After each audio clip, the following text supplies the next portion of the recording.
Bem-vindos de volta à aula sobre hidrosfera da disciplina de Ciências do Ambiente dos cursos de Engenharia. Nós falávamos na aula passada a respeito do ciclo hidrológico e nós vimos que a maior parte da água fica nos oceanos. Então, como é que é essa água do oceano, como é que é a composição da água? Né? A maior parte é água mesmo, 96%, para quase 97% da água do mar é água, mas outros constituintes são chamados de elementos majoritários. Esses elementos majoritários são principalmente o cloreto de sódio, né, que é o sal de cozinha. E aí surge a pergunta de onde vem o sal de cozinha, né? Nós já responderemos essa pergunta. O sulfato, o magnésio, o bicarbonato, o cálcio, o potássio e outros constituintes chamados de minoritários, que têm aproximadamente 0,002% de massa quando comparado, né, ao total de água do mar. Então, esses constituintes, quer sejam majoritários, quer sejam minoritários, eles têm o seu papel e têm a sua importância. Então, eles estão distribuídos, né, e têm sua ciclagem daquela forma que nós vimos nas aulas sobre ciclos biogeoquímicos. Então, muitos desses constituintes eles são consumidos e são produzidos pelo ambiente dentro daqueles ciclos, envolvendo ou não organismos vivos. Muitos desses elementos eles vêm das rochas, vêm da atividade vulcânica, vêm do intemperismo, né, que o solo sofre e que é arrastado, então todo esse material é arrastado pelos rios e chega no mar, onde a água é evaporada e eles passam por uma concentração. Enfim, cada um deles tem seu ciclo, seu caminho para chegar no mar. Um constituinte que eu gostaria de ressaltar aqui é o carbono inorgânico, né? O CO2 da atmosfera, ele é absorvido pela água, como nós podemos ver nessa figura, e ele reage com a molécula de água, formando um ácido chamado de ácido carbônico. Esse ácido carbônico ele sofre uma dissociação e forma bicarbonato. Esse bicarbonato sofre uma nova dissociação e forma carbonato. O carbonato é utilizado por vários organismos vivos para formar os seus esqueletos. Então, muito desse carbonato ele é retirado da água pelos organismos vivos, que vai formar suas carapaças e seus esqueletos. Quando esses organismos morrem, isso vai para o fundo. Então vejam que aquele CO2 que estava na atmosfera, ao longo de milhares de anos, ele foi sendo retirado da atmosfera pelo oceano e foi sendo transformado em esqueletos dos animais no fundo dos oceanos. Ao longo do tempo, esse material foi se depositando, né, e outro material foi se depositando por cima, que são os sedimentos, e ele foi sendo compactado, né? Ao longo de milhares de anos, com temperatura e pressão, esse material pode virar petróleo. E nós vamos lá, furamos esse poço de petróleo, retiramos esse material de lá e queimamos, levando de volta para a atmosfera o CO2 que os oceanos levaram milhares de anos para retirar. Então nós estamos devolvendo para a atmosfera esse CO2, aumentando as concentrações de CO2 na atmosfera pela queima desses combustíveis fósseis.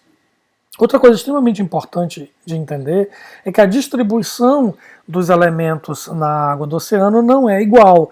Eu não tenho os oceanos com a mesma composição no mundo todo. Cada região dos oceanos acaba recebendo contribuições maiores ou menores dos continentes e isso acaba afetando a distribuição dos constituintes dos oceanos. Então, só para a gente ter uma ideia, esse mapa mostra a salinidade do oceano. Nós percebemos que tem muito mais salinidade no Oceano Atlântico do que no Oceano Pacífico, por exemplo.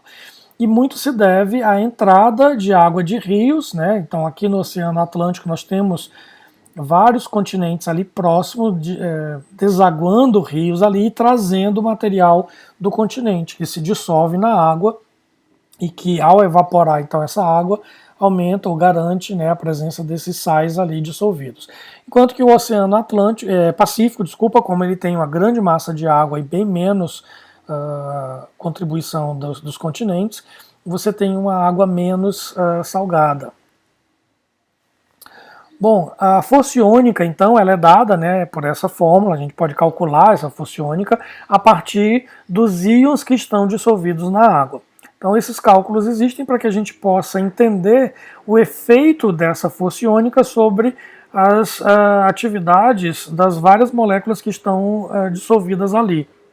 Quando a gente fala sobre as reações químicas, elas não acontecem realmente do ponto de vista da concentração, e sim do ponto de vista da atividade, ou seja, a concentração de uma substância é diferente da concentração efetiva que ela está disponível para reagir.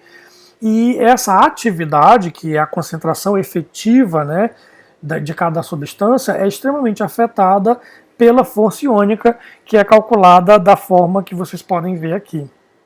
Então, uma água mais salgada afeta as reações químicas de uma forma diferente daquilo que acontece na água doce. Se nós pensarmos na tabela periódica, vários desses elementos estão presentes na água do mar e alguns deles são extremamente importantes para os organismos vivos. O cloro ele está presente na forma de cloreto, e ele provavelmente não vem da lavagem das rochas pelos rios, porque, de modo geral, as rochas são pobres em cloreto. Provavelmente o cloro vem das atividades vulcânicas. Nós ainda temos vulcões em erupção nos continentes, mas a maior parte dos vulcões em atividade se encontram no fundo dos oceanos. E eles aportam cloreto na forma de ácido clorídrico. Ele também é disperso na atmosfera, na forma de aerossóis. Quanto mais próximo do mar, muito mais cloreto a gente vai encontrar na atmosfera. E ele contribui grandemente para a força iônica dos oceanos, que vão contribuir para os vários processos, como eu acabei de falar. Além disso, ele é extremamente importante para a pressão osmótica. Então nós sabemos que, nós vimos isso lá na fisicoquímica no ensino médio, né, segundo ano do ensino médio, que existe uma tendência de duas soluções separadas por uma membrana de transferirem solvente de uma para outra para que elas acabem com a mesma concentração de soluto. Então, se eu tenho muito cloreto fora dos organismos vivos, existe uma pressão para que eles percam água para esse ambiente. Então, é preciso que os organismos vivos tenham uma determinada quantidade de cloreto para manter essa pressão osmótica. Isso significa o quê? Que um organismo de água doce dificilmente consegue sobreviver na água salgada e vice-versa, por uma questão de que eles estão acostumados à pressão osmótica que existe naquele ambiente onde eles estão adaptados. Além disso, o cloreto também afeta a temperatura de congelamento, né? Quem assistiu o Titanic viu que a água do mar ali ela estava abaixo de 0 graus Celsius. Isso acontece porque também nós vimos no segundo ano do ensino médio propriedades coligativas. Quando eu tenho um soluto dissolvido num determinado solvente, a temperatura de congelamento desse solvente fica mais baixa. Então, ele vai congelar numa temperatura inferior à que ele congelaria se estivesse puro. Então, isso também acontece por ação do cloreto dissolvido na água do mar.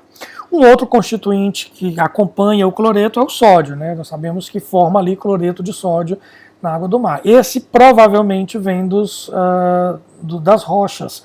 Então, os rios, ao lavarem os continentes, dissolvem o sódio que está presente na forma de vários sais, que sejam carbonatos, bicarbonatos, sulfatos, fosfatos, enfim, vários sais de sódio que são dissolvidos e o sódio é trazido pelos rios para os oceanos. E aí, claro, ele contribui com a força iônica e com a pressão osmótica, da mesma forma que o cloreto, mas ele também está envolvido em outros processos biológicos, como a transmissão do impulso nervoso e a contração muscular, além de estar envolvido com o transporte de nutrientes naquela bomba de sódio e potássio que vocês devem ter visto nas aulas de biologia. Outro constituinte importante é o enxofre, que está presente na forma de sulfato. O enxofre ele vem provavelmente do vulcanismo, né, embora algumas rochas possam conter sulfato, mas a principal contribuição é da atividade vulcânica, que emite enxofre na forma de óxidos de enxofre, na forma de ácido sulfúrico e assim por diante. E ele é importante porque ele está presente em alguns aminoácidos que são extremamente importantes para os organismos vivos, como é o caso da cisteína. E essa presença de enxofre nas proteínas vai permitir as ligações chamadas de disulfídicas, em que o sulfeto se liga a um outro sulfeto da molécula, permitindo aí uma estrutura tridimensional para as enzimas, que é o que dá a atividade enzimática, né? As enzimas elas só funcionam porque essa molécula tem um formato definido, que as enzimas funcionam num sistema de chave e fechadura. Se as substâncias não estiverem exatamente naquele formato, a atividade enzimática não existe. Então, o enxofre presente nas ligações disulfídicas dessas proteínas permite que a enzima mantenha o formato adequado para que ela possa funcionar. E também ela é fonte de oxigênio nos organismos anaeróbicos. Quando a gente fala de um organismo anaeróbico, não significa que ele não usa oxigênio, o que ele não usa é ar. Então ele retira o oxigênio de uma outra fonte que não seja o ar. Então o oxigênio está presente no sulfato, no fosfato, no nitrato. E aí o sulfato, então, é uma fonte de oxigênio para esses organismos anaeróbicos que vivem principalmente nas profundezas do oceano, onde a gente já não tem mais ar dissolvido. Bom, o magnésio também é um dos constituintes majoritários, ele vem do intemperismo das rochas, ele está ligado ao estímulo no nível celular e ele também está ligado à catálise enzimática. Uma outra coisa importante, uma outra contribuição importante do magnésio é a fotossíntese. O magnésio está presente na clorofila, né? A clorofila tem como átomo central o magnésio, e nós sabemos que a clorofila é o que faz os organismos fotossintetizantes produzirem, né, a sua biomassa. Então a fotossíntese acontece exatamente porque nós temos magnésio disponível para os organismos fotossintetizantes. Outro constituinte majoritário é o cálcio. O cálcio ele também vem das rochas, ele está extremamente ligado à formação de estruturas rígidas, como ossos, carapaças, né, essas estruturas que são basicamente de carbonato de cálcio. Aqui é uma imagem de uma alga unicelular, então é microscópica, e ela forma esses escudos de carbonato de cálcio que vão proteger, né, a célula. Ela é extremamente comum nos oceanos e precisa... Isso é só um exemplo, vários outros organismos também utilizam carbonato de cálcio, por exemplo, na sua estrutura óssea.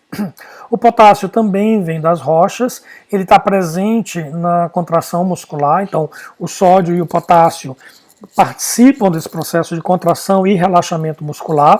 Então quando você tem muita cãibra, as pessoas dizem come banana, porque banana tem muito potássio, que é exatamente para regular essa concentração de potássio e sódio e evitar a cãibra, né, que é uma contração muscular indesejada.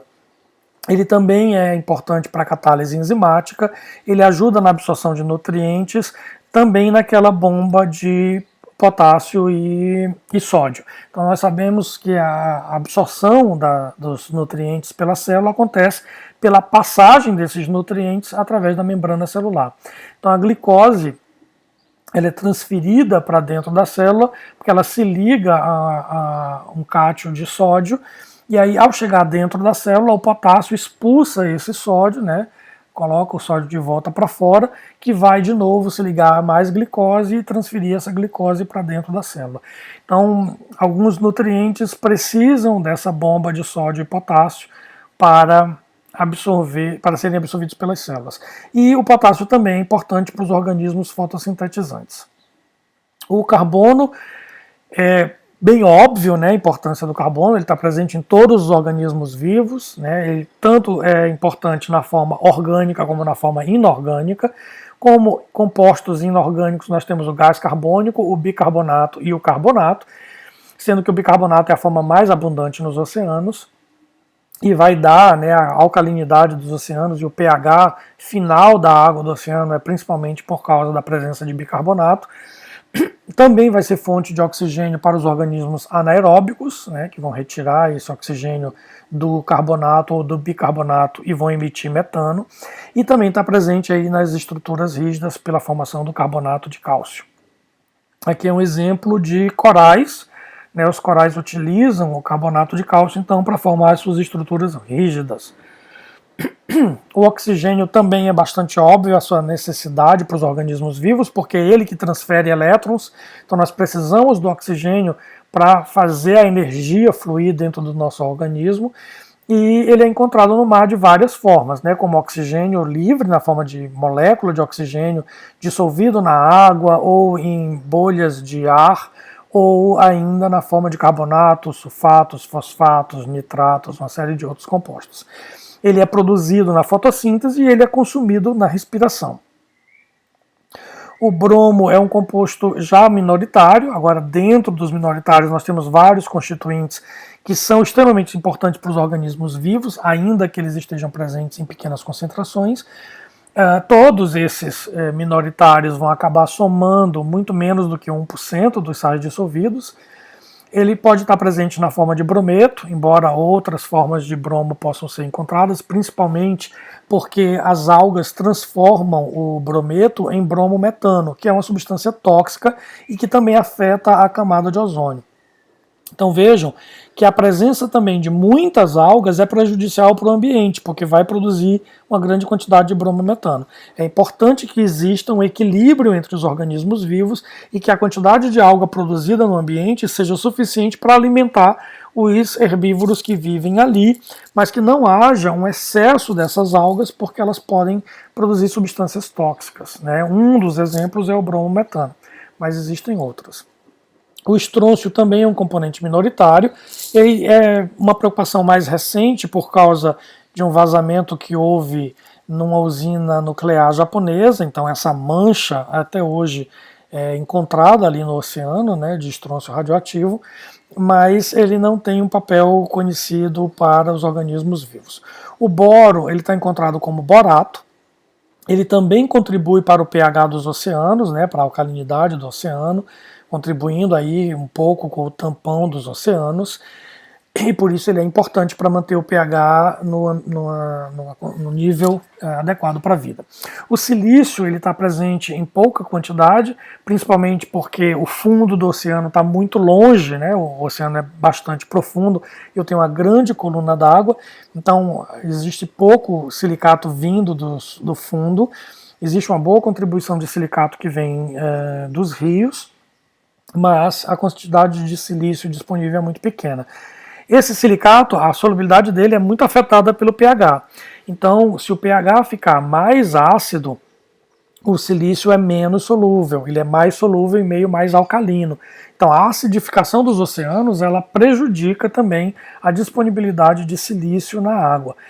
Esse silício é extremamente importante para as estruturas rígidas também. Alguns organismos, como as diatomáceas, elas produzem estruturas rígidas não com carbonato, e sim com silicato. Um outro exemplo são as esponjas, que fazem essas espículas, que são como se fossem pequenos espinhos, também feitos de silício. O flúor também é um componente minoritário, ele aumenta a solubilidade de vários elementos, então a presença de flúor na forma de fluoreto faz com que alguns cátions fiquem mais solúveis e, portanto, mais disponíveis. E basicamente afeta essa solubilidade. O nitrogênio ele está presente no ar, então uma parte desse nitrogênio é dissolvido na água, é considerado inerte, mas algumas bactérias podem transformar o nitrogênio em nitrato, nitrito e amônia. A amônia ela é tóxica para alguns organismos, como por exemplo para peixes. Então o pH também é extremamente importante porque, dependendo do pH, eu posso ter a amônia transformada em amônio, que é um íon que não é tóxico para os peixes. E ao transformar o nitrogênio inerte em nitrato e nitrito, as bactérias conseguem transformar essa substância em algo que pode ser utilizado pelos produtores. Então, todos os nitratos são solúveis e a presença de nitrato também aumenta a solubilidade de várias espécies químicas que nós falamos anteriormente. Sendo que esse nitrato pode ser absorvido pelos organismos fotossintetizantes, ele vai ser transformado então em material orgânico, como aminas, amidas, nitrilas e aminoácidos. E a gente sabe que os aminoácidos são os tijolinhos que vão fazer as proteínas. E vários componentes aí na concentração de nível de traço podem ser encontrados no mar com nitrogênio como um constituinte. O lítio, ele também vem das rochas, ele está em pequena concentração e ele tem um efeito sobre o sistema nervoso central, tanto que já foi utilizado como remédio para problemas neurológicos. O rubídio, ele também vem das rochas e não tem um papel biológico conhecido. O fósforo ele é pouco solúvel, ele está presente na forma de ortofosfatos, proveniente principalmente das rochas e também de esgotos, né, de fezes de animais, e por ser pouco solúvel, ele é considerado um nutriente limitante. Por quê? Porque ele é extremamente importante para a vida, ele está presente no DNA e no RNA, que é o nosso código genético, e ele também está presente no transporte de energia dentro das células na forma de ADP e ATP. Então eu preciso de fósforo para viver. Como ele é pouco solúvel, ele é um limitante. Os organismos vivos só conseguem se desenvolver enquanto tem fósforo disponível, né? Quanto menos fósforo tiver disponível, menos vida terá naquele lugar. O iodo ele está encontrado na forma de iodeto e iodato. Isso aqui tem um mistério, porque a concentração de iodeto e iodato numa solução que você faça, num copo de Becker, por exemplo, ela tem uma proporção definida. No oceano, essa proporção não respeita essa constante de equilíbrio. Ali, a concentração de iodeto e iodato se mantém aproximadamente 50% de cada um. Então, é possível que exista uma forte ação dos organismos vivos, tanto para consumir esses compostos como para produzi-los. Eles estão envolvidos na catálise enzimática e eles também estão envolvidos no sistema endócrino. Nós mesmos precisamos de iodo para o bom funcionamento das glândulas, como é o caso da glândula tiroide. Então, o iodo é extremamente importante, né, e é encontrado nessas duas formas de iodeto e iodato. O ferro também é um nutriente muito importante, principalmente para os animais, porque ele está presente na hemoglobina e é responsável pelo transporte de oxigênio dos pulmões até as células, né? E aqui só fazendo uma comparação, a hemoglobina tem um pedaço muito parecido com a clorofila, né? Então a diferença principal é que na clorofila nós temos uma cadeia de aproximadamente 20 carbonos ligado a essa cabeça, onde o centro é o magnésio. E no caso da hemoglobina, o centro dessa molécula chamada de M é um átomo de ferro, mas elas são bastante parecidas. Bom, é importante que a gente entenda que o ferro funciona como micronutriente e precisa estar em pequenas concentrações. Algumas bactérias, algumas algas, elas também são estimuladas pela presença de ferro e podem crescer mais se eu tiver mais ferro. Esse gráfico mostra um pouco disso porque houve um empresário estadunidense que lançou sulfato ferroso no oceano, na área do Canadá, não na área dos Estados Unidos, porque ele ia responder um processo. Ele jogou isso na costa do Canadá para estimular o crescimento de algas, porque ele acreditava que assim haveria a formação, né, desses micro-organismos e a fotossíntese, retirando o CO2 da atmosfera. Mas, na verdade, ele criou um problema por causa de um grande crescimento de algas que produzem substâncias tóxicas, como a gente viu, bromometano, clorometano e outros compostos tóxicos. O zinco também é um micronutriente extremamente importante para o crescimento e para o sistema imunológico. O molibdênio está presente na forma de molibdatos, está envolvido em processos enzimáticos, como a nitrato redutase e a nitrogenase, portanto, envolvidos aí na nitrificação e desnitrificação, né, que está lá na ciclagem de nitrogênio. Bom, de modo geral, esses são os principais constituintes da água do mar, embora muitos outros compostos, inclusive compostos orgânicos, possam estar presentes em pequenas concentrações e sendo muito influenciados pela proximidade da costa. Quanto mais próximo da costa, maior influência vai sofrer das descargas que vêm dos rios. Bons estudos